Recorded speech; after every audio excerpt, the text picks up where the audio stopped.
Hello and welcome to Dialogue. We're watching a live program of our show today on CCTV News. I'm Tian Wei. A joint military exercise with the U.S., a packed overseas trip to Southeast Asia, an increased military budget, and continued tensions over territorial disputes. Those who expect more peace and harmony with Japan after the political year 2012 might be a little bit disappointed as actions and reactions from Japan continue. What will the future of the region be like? Will an apparently economically weakened Japan resort to hardline politics and eventually become a neighbor that no one can trust? Japan beefs up its military power. Tokyo searches for allies to support its position. Parliamentary election sways Japanese foreign policy. Is Japan getting the message from its neighbors? How far to the right will it lean?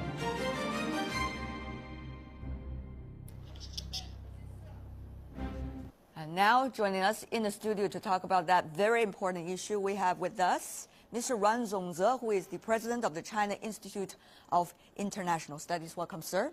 Also, we're joined in the studio by Mr. Ye Hailin, our current affairs commentator.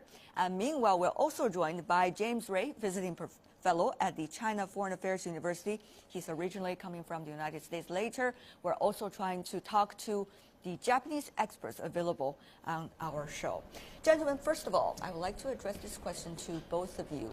The latest news, of course, Japanese Prime Minister Mr. Abe making his trip to Southeast Asia, now making his stop in Vietnam.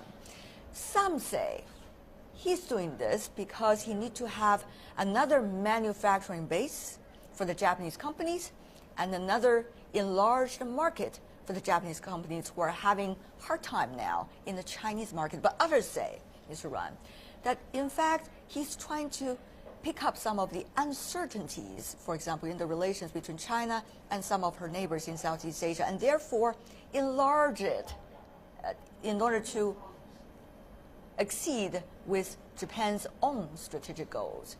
I don't know which one you choose. You think what might be the goals?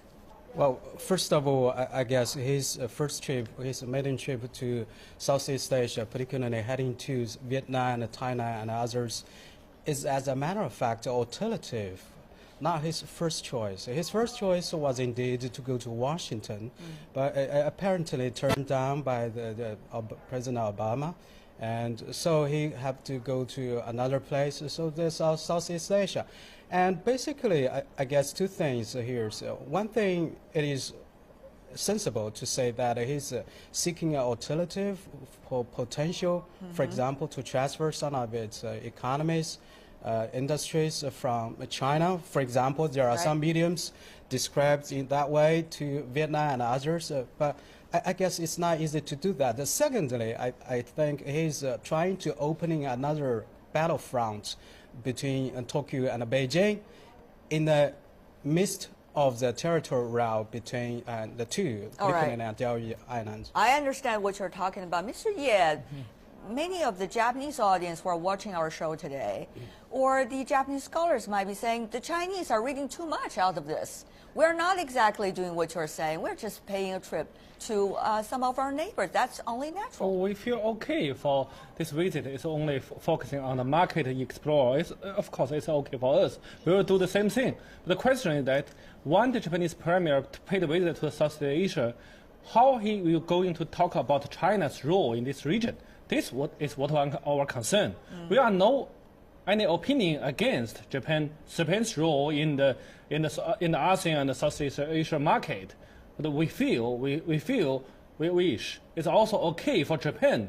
For us, we have our special role in this region. There is not a balanced game.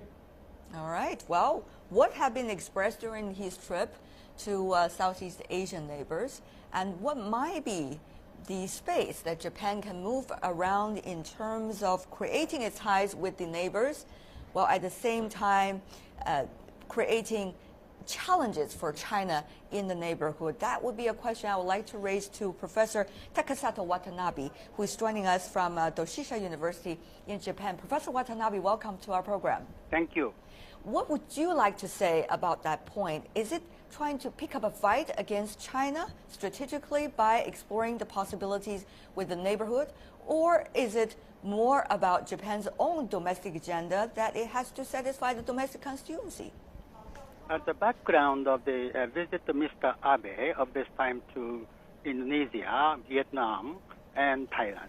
Of course, there is a strategy to be stronger against Chinese government and the people, because the public opinion, or I dare say the sentiment of the public of Japan, is so much irritated to the words and behaviors of China and the Chinese people through the media. This is very important. However, the people of China and Japan and also other the ASEAN countries, they want to be friendly. However, the economy of Japan is not so good.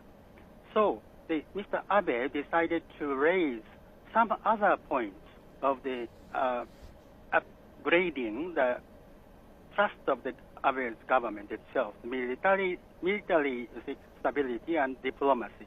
So this time he went to those three countries, saying that value system similarity is more important to have the stable society. So value system similarity means that this is a little different for the Chinese people, he wants to say. So this is not good for the diplomatic relations to make better. Professor Watanabe, it is important to note that the supporting rate of Prime Minister Abe has been on the rise at the moment. Last time I checked, already up to about 60%. That's quite impressive. Of course, the numbers are always tricky. But on the other hand, many would wonder how long will that support for him with the background of territorial disputes between China last, given what exactly is going on in the economy and given what is going to happen very soon in the upper house election? Yes, upper house election will be in July of this year, but it is only 6-7 months ahead. Budget of Japan is decided usually annually, except some special ones. So the economic situation called deflation in Japan, it continues for a year or two. At least, you see, it will be the same before the upper house election. So Abe wants to continue to behave strongly against China and also against the market system of Japan. So economic circles welcome Abe's cabinet. However, experts in Japan, including the media, they don't believe that this kind of the economic strategy will not be realizing the rosy future of Japan. We will have the just like this depression we had 20 years ago. All right. Professor Takasato Watanabe, stay with us throughout the show. We'll have more questions for you. Thank you very much. Let's come back to our studio discussion. Obviously, there are domestic political agenda for Prime Minister Abe to do what he is doing right now. But what about from China's perspective? Mr. Ye, I want to address this question to you first. If there's no territorial dispute that China has with some of her neighbors in the Southeast Asian countries, if there is no ill feelings that some of China's neighbors in Southeast Asia have about China when it comes to fair competition for the market in the region, do you think the Japanese side would be able to alienate China to this extent so far? So what my question, shaped in another way, is can China do better? I think that's very interesting. You raise a very key point. That's the Premier Abe, before he paid a visit to the Southeast Asia, mentioned the key point of this visit is just like the professor mentioned right now, is the value system similarity. What's the real value system similarity between between Japan and the rest of the Southeast Asia country, especially Vietnam? Ill feeling against China. There's only one thing in common. We are talking about a socialist country and Japan. We are talking about a kingdom. Of course, Japan is another kind of the kingdom. It's different. Thailand is something something similar to the Japan, but how about Vietnam? So your point is, can China Actually, do better? No, my question, my answer is that it's only Japan is trying to form up a kind of against China alliance, but only pick up few potential partners. So the question is that China can do better, but it only do better for some country, to another country who has the potential and politically willing to get well along with China, but not the country who has the territory dispute with us. The territory dispute is an essential factor. You can't just pass away or ignore such kind of All things. right, let me ask an extreme question. Shall I shape it that way? Will the friends of Japan in the neighborhood becomes the enemy of China? No, not at all. I don't think so. I never believe that will happen. I never anticipate that kind of scenario at all. As a matter of fact, I guess Abe currently confronts two challenges. The first one, of course, it's economy. So he introduced a massive package of stimulus, and some people anticipate it may pay off in the future. So that's also contributes why his poll rating is going upper a little. So the second challenge, as a matter of fact, it's a foreign policy, particularly with China. These two are intertwined with each other. Right. You cannot just have a good economy to put it on the right track. By the other hand, alienating its relations with China. China and Japan, vice versa, is the number two trading partners. How can you afford not to doing business with them? So these two things are intertwined with each other, they interplay with each other. So I guess here, the fundamental point here is, if Abe think he can play others against China, that is a wrong approach. That is very much a trap for himself. Let me also invite another vital voice, actually from the United States, James Ray, with us in the studio. James, we understand on the one hand, there is an ultimate strategic goal of the United States with the changes going on in the world of ultimately engage the very dynamic and ever-changing East, meaning China and some of her neighbors in the region. On the other hand, the U.S., with its resurgence to Asia or reemergence in Asia, certainly see the divided camps apparently already going on here in the Asian region. For example, Japan walking out into the neighborhood, trying to seek these divisions among countries, particularly against China. So do you think the latter can really serve the very first goal of the United States, which is also important for a superpower in today's world? Well, I think the United States is pursuing a two-track approach. On the one hand, fortifying alliances with countries like Japan and the Philippines, reaching out to countries that have very little historic relationship with the United States, like Vietnam, Myanmar, and even India, that could be seen as encircling or constraining China and create somewhat of a confrontational posture. At the same time, I think the United States is also encouraging China to be a stakeholder in international organizations and promote common economic interests, diplomatic interests. So I think the U.S. ultimate goal is cooperation with China, but I think the U.S. is hedging on both sides. It is hedging on both sides, but to what extent, that is an ultimate question many have been asking here in Asia, because a lot of the Asians, whether in China or in South Korea or even in Russia, did have this very clear memory of what happened during the Second World War with Japan invading some of her neighbors. And therefore, people are asking the question, is Washington really prepared for different kinds of scenarios if militarism or defense budgets are increasing in Japan and eventually lead to certain results which might be unexpected? I don't think the United States wishes to see any kind of military engagement between any country in Asia, but I think the U.S. is hoping that its more bold diplomatic posture, and certainly Japan doesn't take any foreign policy step without the United States compliance. So I think we certainly can see the U.S. interest in Japan to re-engage itself in Southeast Asia, as you mentioned, and other parts, as not necessarily a warning sign to China, but a demonstration of U.S. commitment to the region and encouraging close U.S. partners to be more active. James Ray, we'll talk to you later in our program. Let's come back once again to our panelist. He's sitting here. One of the things argued by some of the American scholars is that the U.S. has been successful so far, since a year ago, One is about rebalancing in Asia, certainly seeing the divisions already being created among countries. Some are more U.S. allies, some are definitely the other direction. Well, the other thing is the Chinese economy, particularly its outbound investment, for example, going to the United States, are certainly meeting difficulties and political challenges, and therefore they argue the U.S. has been successful in containing China economically and politically. And on that road, will Japan be further used as a chip to add more weight to that strategy?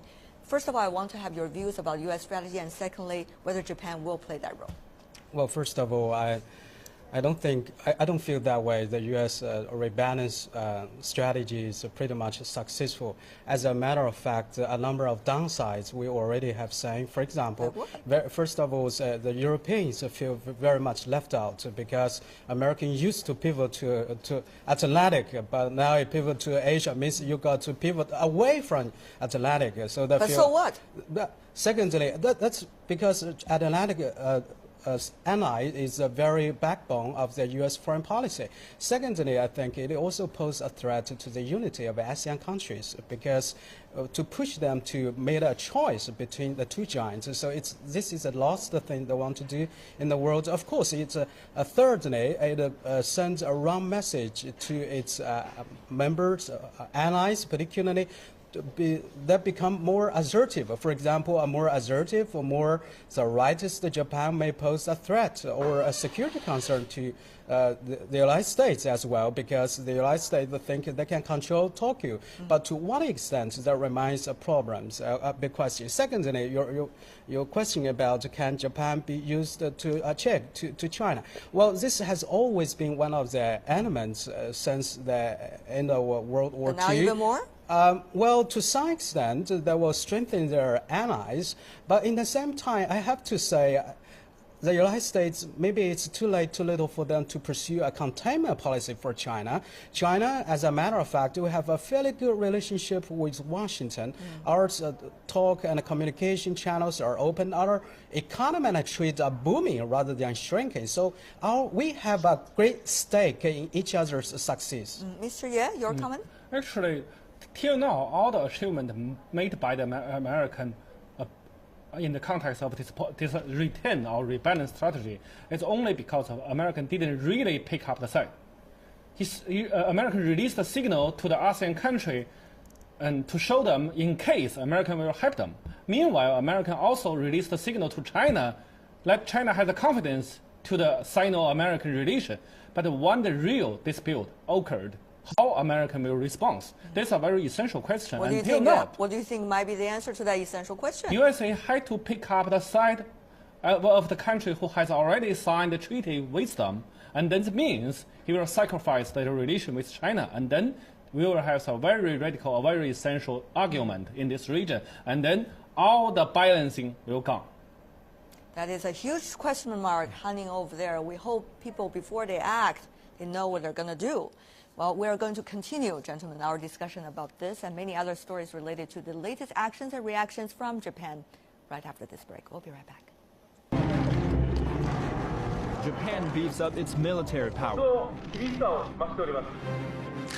Tokyo searches for allies to support its position. Parliamentary election sways Japanese foreign policy. Is Japan getting the message from its neighbors? How far to the right will it lean? Welcome back. You're watching a live edition of our program on CCTV News. Our topic today, Japan's actions and reactions recently, particularly in its relations with its neighbors. Join us in the studio, Ye Hailin, current affairs commentator, and Ran Zongze, president of the China Institute of International Studies. Meanwhile, we're also going to be joined by James Ray, who is a visiting scholar at the China Foreign Affairs University. He's originally coming from the U.S. Meanwhile, we're also going to talk to our Japanese expert. But first of all, let me open this question to the two of you here, gentlemen. That is the war game, which went on for about 4 to 5 days between Japan and U.S. as a joint one. And many consider that as a threat or potential threat of statement to its neighbors, such as China.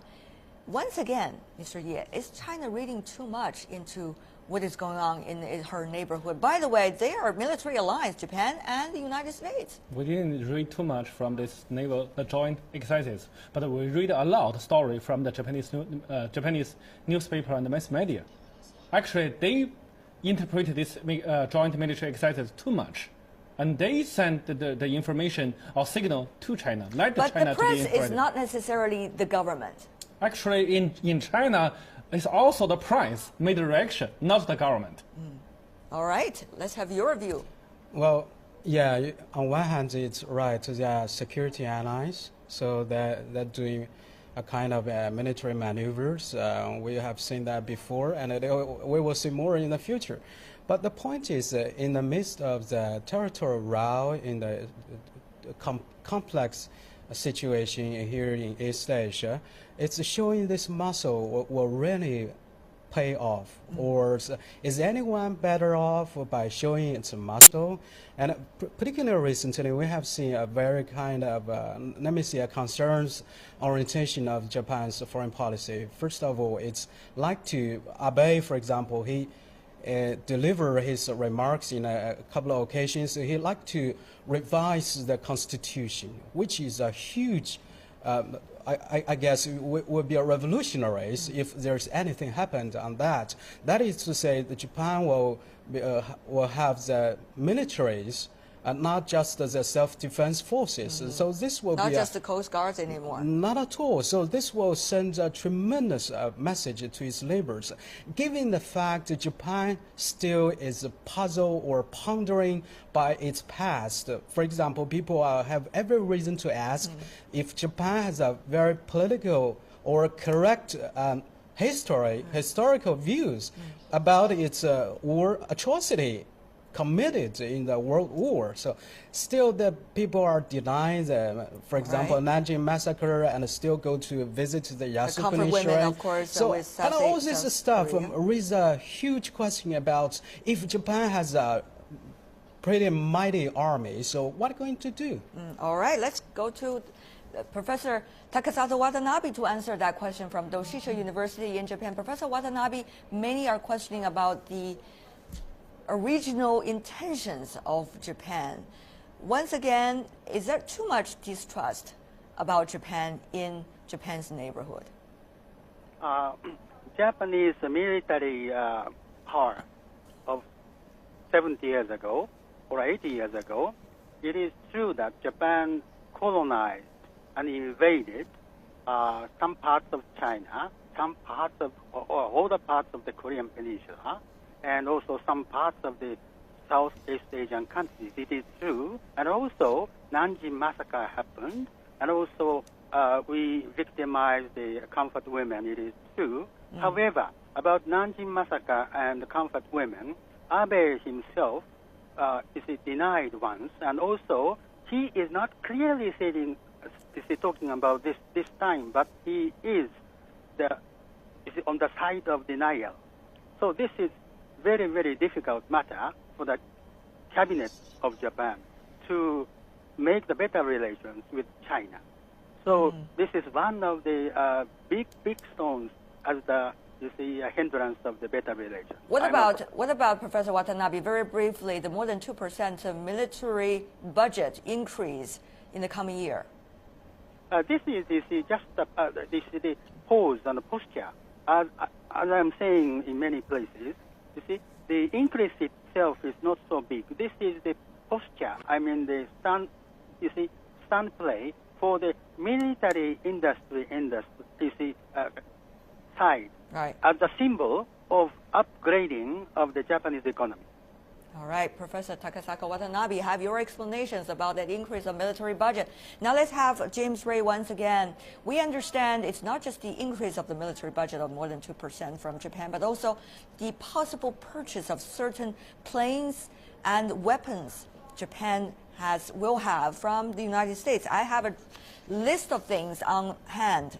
New destroyer from the U.S., new submarine, reconnaissance aircraft, and early warning planes, and many other systems likely to be upgraded also with U.S. technology. Is the U.S. thinking about creating more foreign exchange reserves by doing that, or is the U.S.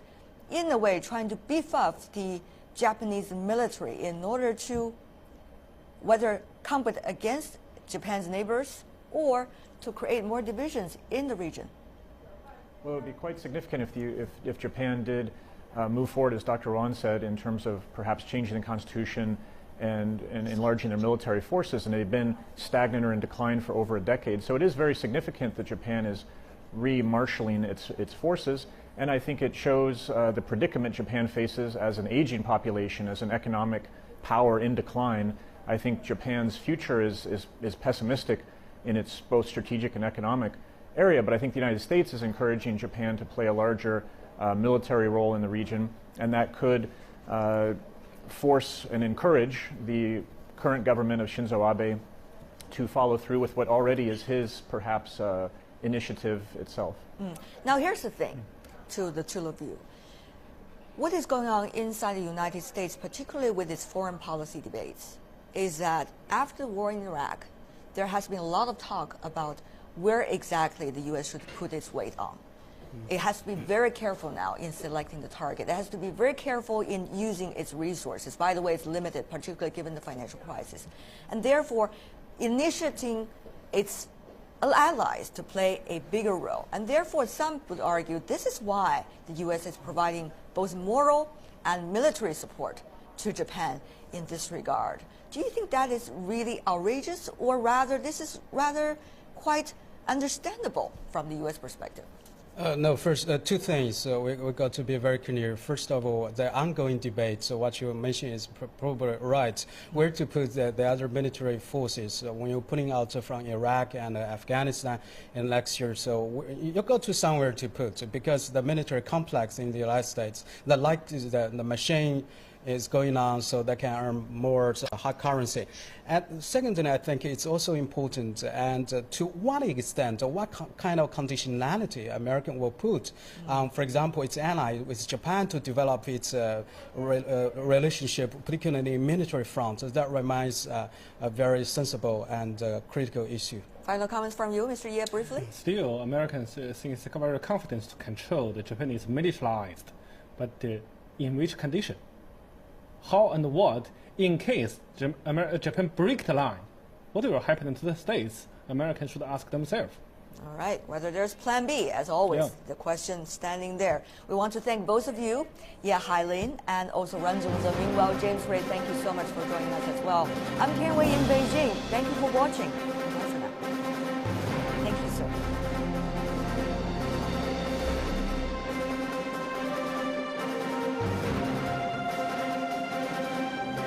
Okay for this visit is only focusing on the market explore. Of course, it's okay for us. We will do the same thing. But the question is that when the Japanese premier paid a visit to Southeast Asia, how he will going to talk about China's role in this region? This is what our concern.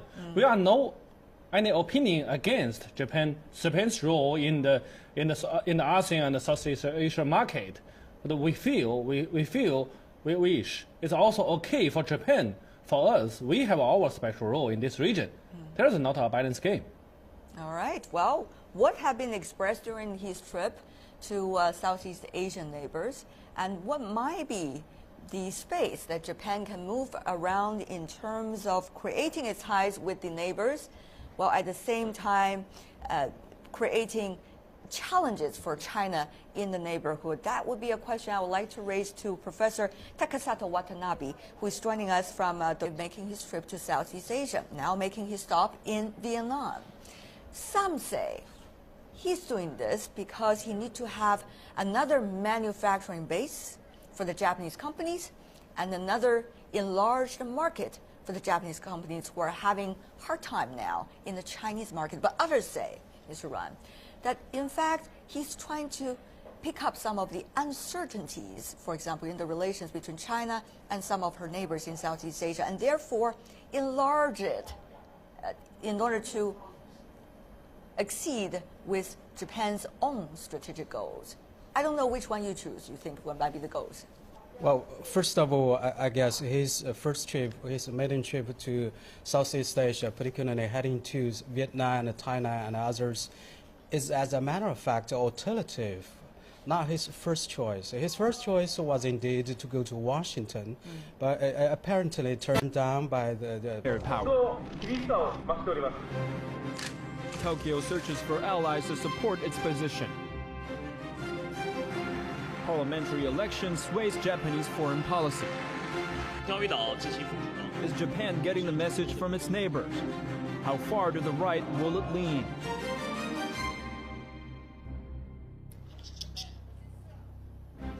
And now joining us in the studio to talk about that very important issue we have with us, Mr. Ran Zongze, who is the president of the China Institute of International Studies. Welcome, sir. Also, we're joined in the studio by Mr. Ye Hailin, our current affairs commentator. And meanwhile, we're also joined by James Ray, visiting fellow at the China Foreign Affairs University. He's originally coming from the United States. Later, we're also trying to talk to the Japanese experts available on our show. Gentlemen, first of all, I would like to address this question to both of you. The latest news, of course, Japanese Prime Minister, Mr. Abe. President Obama, and so he had to go to another place, so there's Southeast Asia. And basically, I guess two things here. So one thing, it is sensible to say that he's seeking an alternative for potential, for example, to transfer some of its economies, industries from China. For example, there are some mediums described in that way to Vietnam and others, but I guess it's not easy to do that. Secondly, I think he's trying to opening another battlefront between Tokyo and Beijing in the midst of the territorial route between the two, Philippines and Diaoyu Islands. I understand what you're talking about. Mr. Ye, many of the Japanese audience who are watching our show today, or the Japanese scholars might be saying, the Chinese are reading too much out of this. We're not exactly doing what you're saying. We're just paying a trip to some of our neighbors. That's only natural. Oh, we feel